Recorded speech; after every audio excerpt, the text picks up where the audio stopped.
time now for Edmund O'Brien as... Johnny Dollar. Why in the world are you down here, Dollar? Your train leaves in 45 minutes. Well, I'm taking a quick refresher course in ancient history. You're sending me out to find a missing archaeologist, aren't you? Well, I want to be able to talk his language in case I find him alive.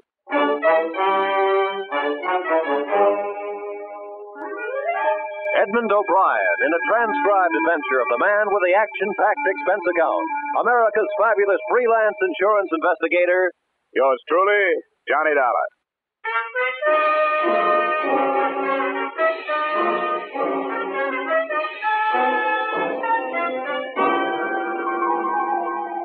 Expense account submitted by Special Investigator Johnny Dollar to Great Corinthian Life and Liability Company, Hartford, Connecticut. The following is an accounting of my expenditures during my investigation of the disappearance of Bruce Lambert, the archaeologist who never should have left his tomb. Expense account item 1, $7.50, railway and taxi fare from my Hartford apartment to room 317, Brighton Arms, New York City. A hotel whose front rooms had a depressing view of an 81st Street mortuary.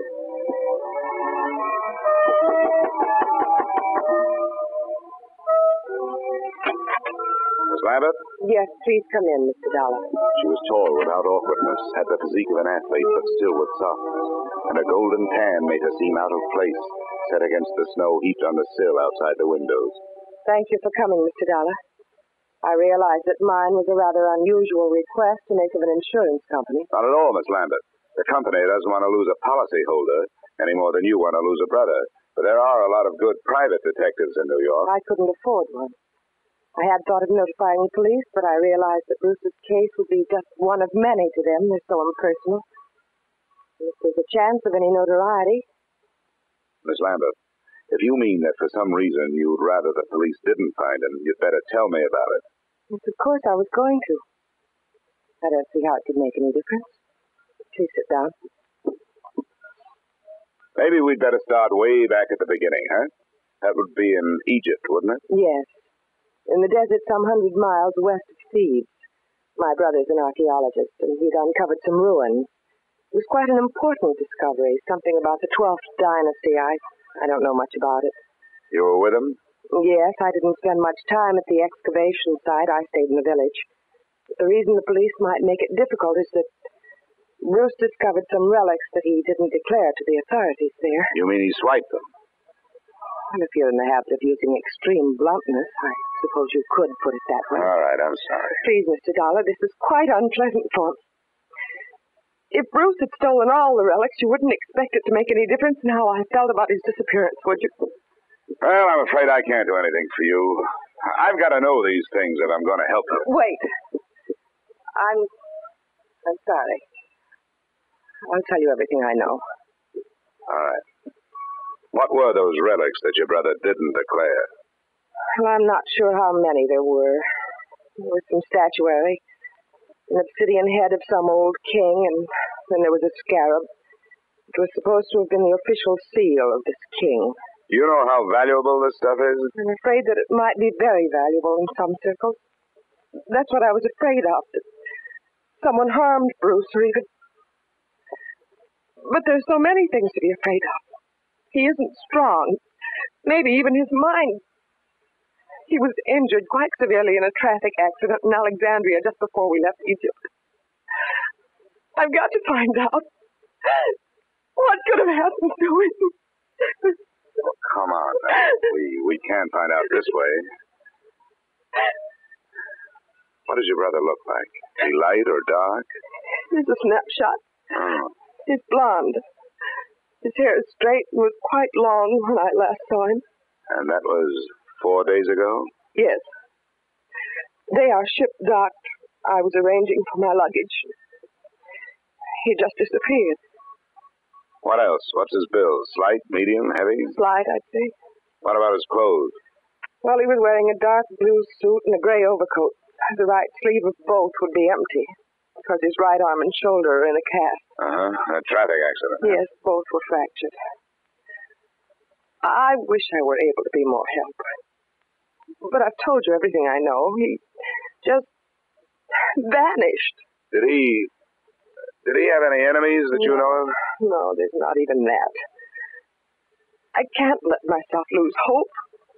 But what can we do? How do you start looking for somebody with so little to go on? Before I answered her question, we started at the beginning again. The second run-through was pretty much like the first. But disappearance from a foreign ship in the port of New York is not as easy as the telling of it. I left the troubled Marcia, checked into an 8th-floor room in the Brighton Arms, where a phone call told me the North Fleet had already sailed. No hope of information there. So I headed for the U.S. Customs Office. Good afternoon. Mr. Nixon? Yes? Well, my name is Dollar. I'm an insurance investigator. The girl outside said you could help me. I'd like to get some information on a passenger who arrived from Alexandria on the North Fleet. North Fleet. Well, I'd have to know the day of arrival and the name of the line. It was 4 days ago. They'd made it... that would make it the 20th. It's a British ship. North Fleet. Well, no. What was the passenger's name? Lambert. Bruce Lambert. Did he clear any luggage through customs? Bruce Lambert. Yeah. Witnessed the examination of one piece of luggage, a suitcase, personal effects, one piece of statuary purchased in Alexandria, no duty. What address did he give you? Bruce Lambert. No street number, no hotel, the Brighton Arms. Oh, the Brighton Arms. Well, don't count on that.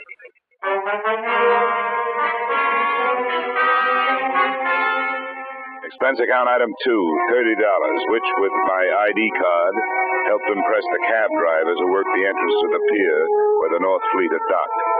Checking these cabs took the whole afternoon, and midway through it, I realized I wasn't the only one interested in that particular hack stand. I wasn't sure at what moment I'd actually noticed him. He was doing a very bad job of hiding behind a Journal American on the other side of the street. All I could see was the lower half of an overcoat, the seam of some razor-sharp trousers, and some pointed shoes. But I began to feel his eyes looking at me as I went on with my questioning. That finally paid off through the mouth of driver number 782. You know, you meet all kinds in this business. Some you forget, and some others you remember. Yeah, well, you remember a guy with his arm and shoulder in a cast. And something you learn in this business. That's to read people's faces. You get to know a deadbeat before he gets a chance to deadbeat you. And you catch on if a guy is scared of something. Well, if he was afraid of something, it's not me. He's been reported missing by his sister. I've been hired to find him. How much does $10 buy? You know, maybe he don't want to be found. Is that what you think? Sure. He paid me more to climb up than you offered. Well, I've got more. What are you going to do with him? I want to talk to him. I want to find out if he's all right. If he wants to stay lost, that's his business, not mine. How's 25? Get in, my boy. Not very far from here.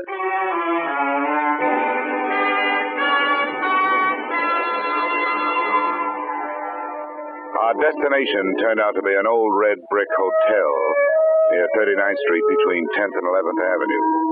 And it occurred to me that as an archaeologist, Lambert was running true to form. He'd even used some ruins to hold up in. One $5 bill brought the information from the room clerk that Lambert was out of his room, and another brought a pass key that let me in.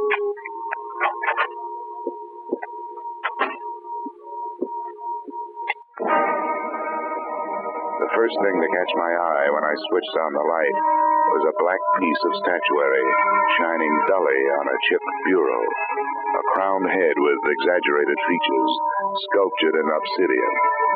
I posed myself this riddle. If it was so valuable, why didn't Lambert take better care of it? But before I had a chance to try for the answer, a foot nudged the door open behind me. As might be expected, it was wearing a pointed shoe and was followed into the room by a slight yellow ivory-skinned man who rather resembled the black statue. I must thank you for leading us to the hiding place. Where is he? Well, that depends on who he's hiding from. It looks like It's you. Perhaps it is that you do not know where he is. Yeah, perhaps. I followed your taxi after you talked with those drivers. That was very smart. Where did you think I expected you to go? What's your interest in Lambert? You were employed by the girl to find him. How much does she pay you? I never talk money with a stranger. Perhaps we will not be strangers for long. The point of importance is that you have not yet found him. Mr. Drummond will pay you $2,000 to do so. Mr. Drummond is generous, but what makes you so sure I haven't found Lambert? Because he is not here. But that only means he's someplace else. Please, I have no wish for violence. Well, then put that thing away. In the first place, gunfire, even in this neighborhood, is going to bring the law. In the second place, that's a lady's gun. One of those handbag jobs. You know, you ought to be ashamed of yourself for carrying it. Please, I have no wish to use it. And get rid of it.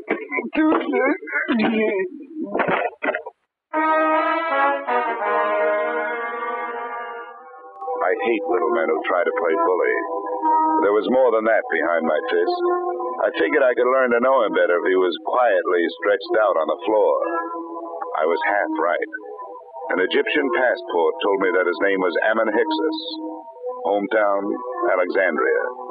There was nothing else. I could turn Hyksos over to the police on an assault charge, or I could wait until he woke up and try knocking some information out of him. But I didn't do either. I left him there in the lobby. I gave a message to the room clerk for Lambert, telling him to stay out of his room when he came back, and to phone me at the Brighton Arms.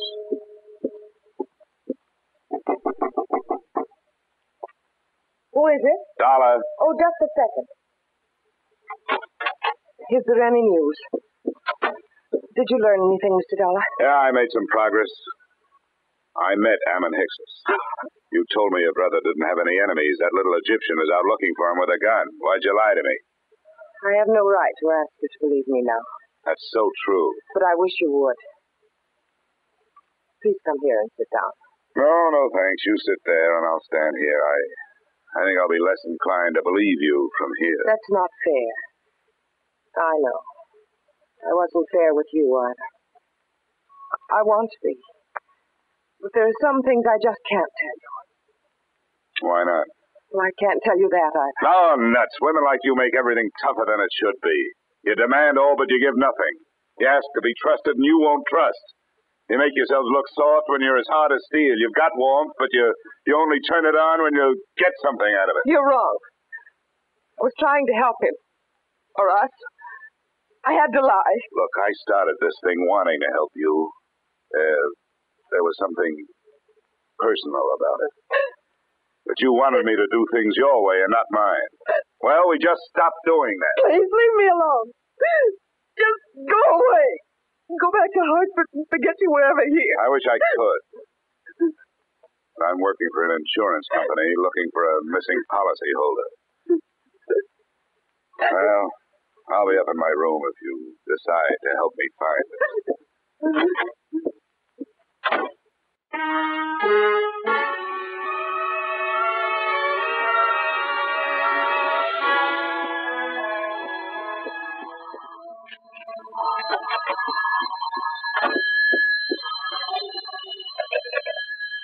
Yep. Is this Mr. Dollar? That's right. This is Bruce Lambert. I got your message to call. Where are you now? Not so fast. There were 2 attempts on my life while I was on my way here from Alexandria. I'm not anxious to tell anybody where I am. How did you get into this? Marcia called your insurance company when you took the run out. They hired me. Good for Marcia. Is she all right? Well, that depends on your point of view. I suppose she's being the helpful sister to you, but for me, she's done nothing but act mysterious. I don't get it. You won't tell the truth about you. I hope you do better. She told you she was my sister? Sure she did. Why shouldn't she? Oh, I can't see why she'd do that. She isn't your sister? No, I don't understand it. She's my fiancée. I don't understand it at all. Where is she? I better talk to her. That's a good idea. Room 317, Brighton Arms. I'll be there with her, waiting for you.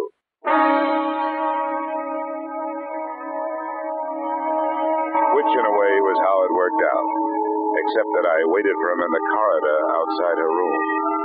I left Marcia where I found her. She was on the bathroom floor, where she died from wounds inflicted by the proverbial blunt instrument, and where her lies had died with her.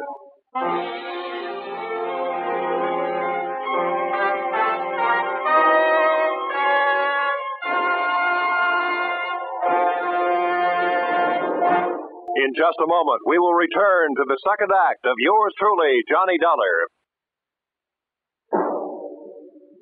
And now, with our star, Edmund O'Brien, we return to the second act of yours truly, Johnny Dollar.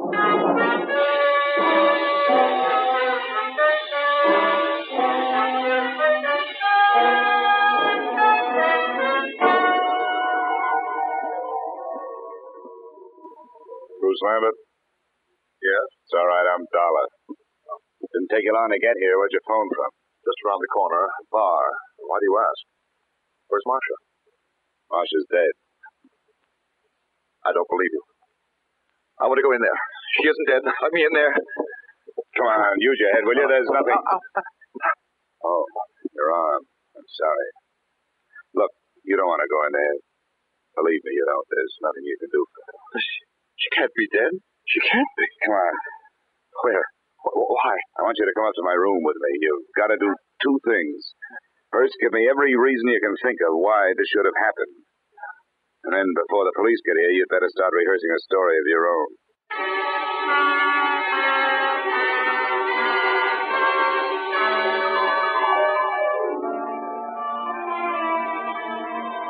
Now, Abbott, the first hole in Marcia's story is that she wasn't in Thebes while you were working on your ruins. That's right. I didn't even know her then. I met her in the hospital in Alexandria after my accident. I was there for 2 months, you see. She was my nurse. But she did know about the relics. That statue and the scarab that I haven't seen. Oh, yes, here it is. This is the scarab.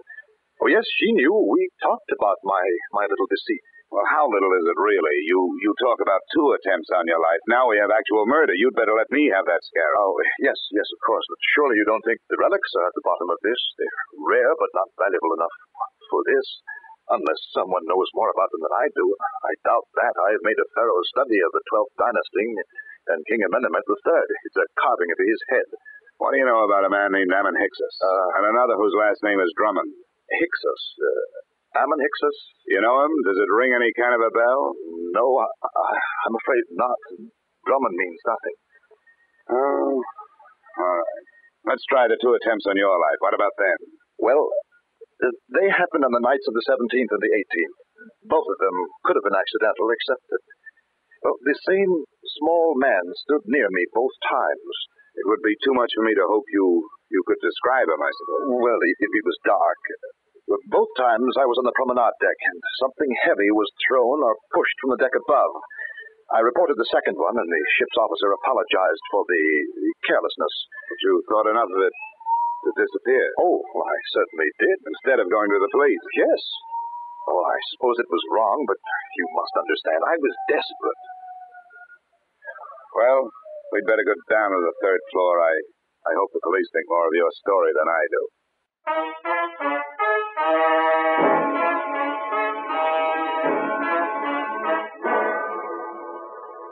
In 20 minutes, room 317 really looked like a murder scene. The place was swarming with New York's finest, white with fingerprint powder, and blinding with flash bulbs. The lieutenant to whom I made my statement looked as if he thought I was as crazy as I thought everybody else in the mess was. But then he changed his mind. Dollar? Hey, where is that insurance thing? Here I am. In the bathroom. Oh, there you are, Dollar. Yeah, find a suicide note or something? What'd you say that name was? Ammon, Hyksos. Yeah. Well, I guess there aren't too many ways to spell that one, so this must be it. Pillbox. Let me see that. Prescription from Alexandria. Dr. Ammon Hyksos. We'll put a tracer on that phone number you took off him first thing in the morning. Yeah. Hey, you going to take Lambert in for questioning? I guess we'd better. Routine. He's clear as far as I can see. Well, do something for me, will you? Have your doctors run a test of that plastic acid of his. And call me in my room, huh? Just for what? I'll just look it over. It would make a handy blunt instrument if nothing else.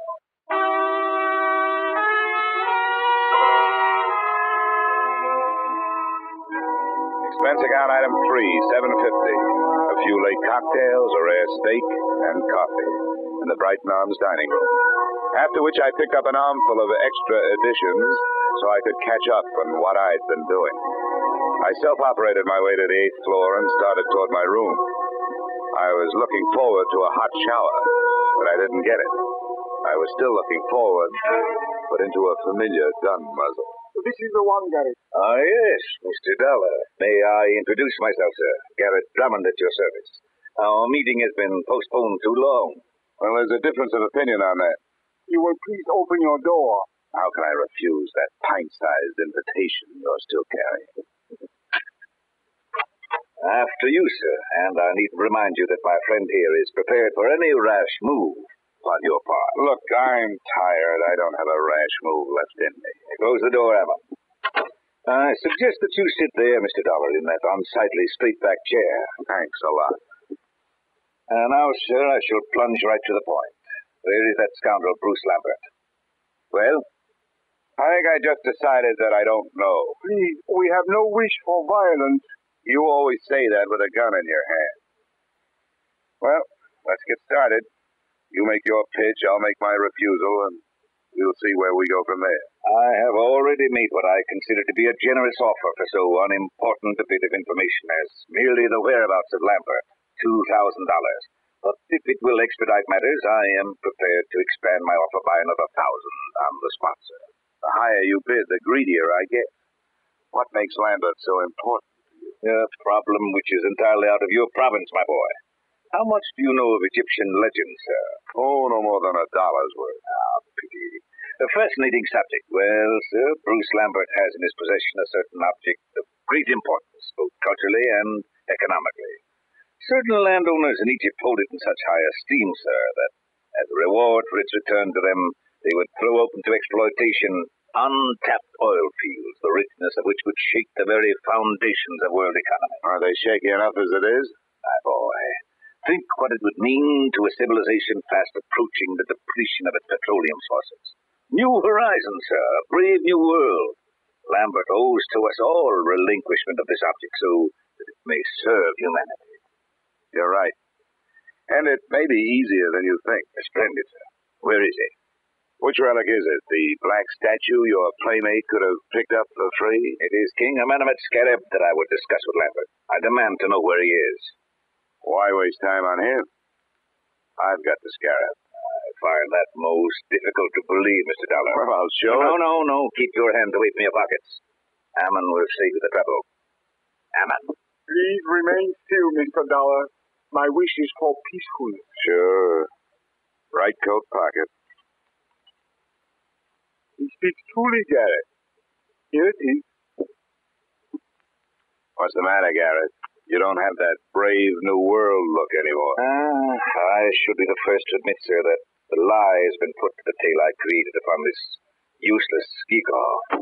But, Mr. Dollar, now that we are forced to fall back upon the truth, I remind you that it sometimes hurts. Your position has not been...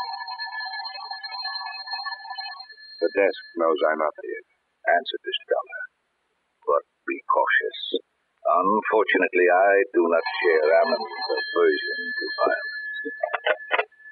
Yeah? Dollar? That's right. This is Lieutenant Black. Say, was that a hunch you had about that cast of Lambert's? Why do you ask? Well, if it was a good one. The doctors won't let us take it off, but we cut into it. It was put on in 3 layers. The middle one was wrapped in narcotics. Yeah? Don't be so modest, Dollar. There must be $300,000 worth. No, sometimes it's a whole month before we get that much. Looks like the work of your friend, Dr. Ammon Hicks's. Yeah. Oh, wake up, Dollar. I want to check Lambert's statement with yours. I'll have him there in 10 minutes. Goodbye. Okay. I commend you, sir, upon your show of intelligence. Who was it? The police. They're looking for Lambert. Oh, and what did they give as their reason? Narcotics. The story of a man bound for America who cracked up in a car, and while he was unconscious and being patched, Said narcotics were put in his cast by a Dr. Ammon Hickses, probably assisted by a nurse named Marcia. But there's no proof. Ammon, we'll waste no time on evasion. Yes, we used the boy. A courageous scheme, but for that silly goose of a girl. She was the true conspirator, and the traitor as well. She happened to fall in love with the guy. The romantic Atlantic crossing. An empty proposal of marriage suddenly becomes more important than actual coin of the realm. But enough of that. The police are looking for him, and odds teeth, so am I. Where is he? I don't know. Ammon, call his hotel on 39th Street. No, wait, my friend. The police must be watching that. Are they, Mr. Dollar? Well, that's where his personal things are. If I were the police, I'd be watching. Yes, we seem to find ourselves in such position that we must at least pretend to see eye to eye, sir. Very well. We shall wait here. The chips are down, so to speak. Ammon. Yes, Garrett. Take the pistol. Into the bathroom with you. With the door slightly ajar, you shall have a splendid command of the arena, as it were. Yes, Garrett. And remember, stakes are high. Yes, Garrett, I will remember. Now, Mr. Dollar, it would seem that little remains but the waiting.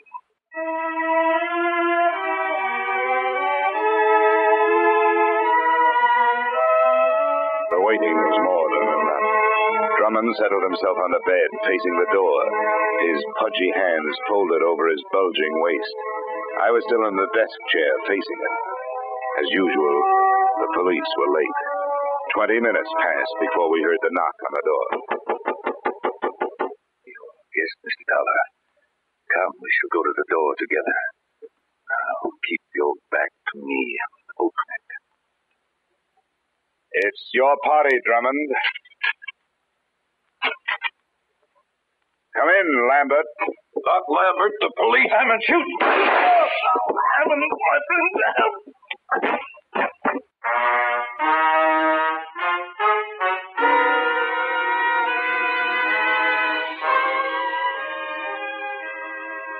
Drummond's wound wasn't half as excruciating as his call for help. The doctors report that his shoulder will be in a cast, that as soon as the state of New York can gather a jury, he will stand trial on the charge of first-degree murder. The body of Ammon Hickses was taken to the morgue.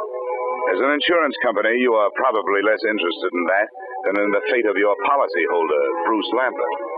That's explained in expense account item 4, $280 hospital bill paid in advance. In view of the possibility that there may be others interested in that $300,000 cache of narcotics he has to carry around with him until his arm is okay, I thought it would be safer to keep him under wraps. Oh, by the way, while he was lying there, helpless, I sold him a policy for you covering the scarab and that carved head. Expense account total, $456.90. Yours truly, Johnny Dollar.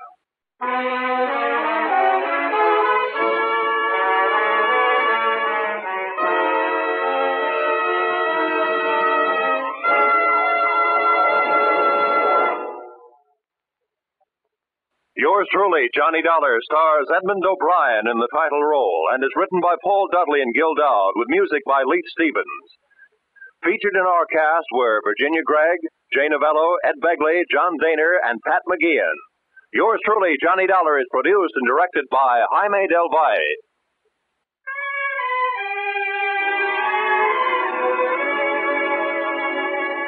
Join us again next week when Edmund O'Brien returns in another adventure of Yours truly, Johnny Dollar.